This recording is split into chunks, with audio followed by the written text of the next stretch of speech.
Coaching is really just taking a stand for someone. It's really just being like, I'm going to speak to the parts of you which are uh, the positive, maybe are forward thinking parts, the parts that you want to take into the future, you know. And a lot of the time I find, at least for myself, I'm sure that you can agree that it's easy to kind of have a limiting belief and then work within that limiting belief and then negotiate about your life from within the limiting belief.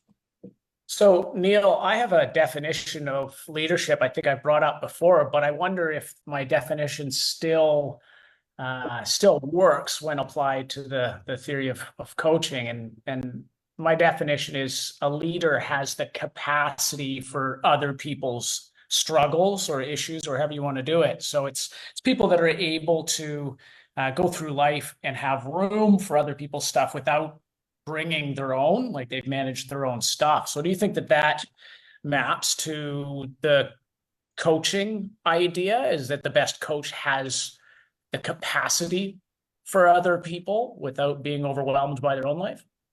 Yeah, I would absolutely agree.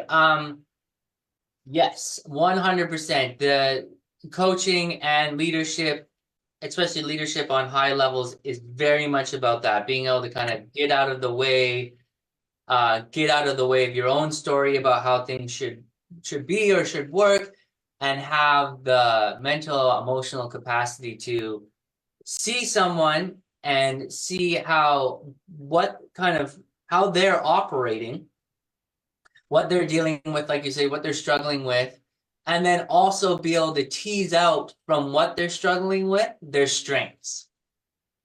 Because the strengths are really what you're going to want to leverage, right? To play into people's problems all the time. It's like if you had an employee and they're like, I'm struggling with this, I'm struggling with this, I'm struggling with this. Trying to solve the problem for them isn't going to do that much for them. But being like, these are some of your strengths that you can map to this problem, and I know you can do it because you have these valuable skill sets that's why you're here. That kind of shifts the just the narrative on both ends.